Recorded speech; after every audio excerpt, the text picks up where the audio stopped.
First customer வந்து என்னோட sister in லா தான். ஸோ அவங்க வந்து நாங்க ஒரு 8 இயர்ஸ்க்கு முன்னாடியே ஸ்டார்ட் பண்ணோம் இல்லையா? அப்ப வந்து ரிஷி பொட்டிக்கா இல்ல. ஸோ நார்மலா வந்து நாங்க WhatsAppல தான் பண்ணோம்.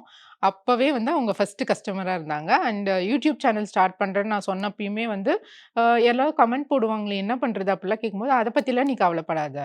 நீ வந்து பாசிட்டிவா யோசி."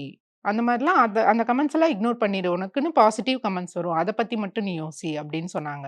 ஸோ அவங்க தான் எங்களோட ஃபர்ஸ்ட் கஸ்டமர். ஆமா, கண்டிப்பா. அதுக்கப்புறம் வந்து யூடியூப் ஸ்டார்ட் பண்ணி, இந்த ஃபர்ஸ்ட்டு 1000 சப்ஸ்கிரைபர்ஸ் வந்து ரொம்ப ப்ரீசியஸான கஸ்டமர்ஸ் மேம்.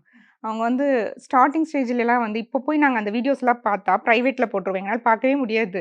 ஒரு சென்டென்ஸும் கூட வந்து என்னால ஒரு இதா சொல்லியிருக்க மாட்டேன். அவ்ளோ கட்ஸ் இருக்கும். எக்ஸ்பிரஷன் வராது.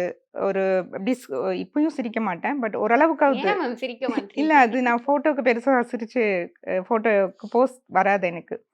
பட் ஸ்டார்ட்டிங் ஸ்டேஜ்ல இன்னுமே ரொம்ப மோசமா இருக்கும். அந்த அதெல்லாம் பார்த்துட்டு அக்செப்ட் பண்ணி எப்படி வந்து அந்த 1000 பேரு ஆட் ஆனாங்க அப்படிங்கிறது வந்து எனக்கு அவங்களுக்கு வந்து ரொம்ப பெரிய ஃபர்ஸ்ட் தேங்க்ஸ். 1000 இஸ் அ ம். ப்ரீஷியஸ்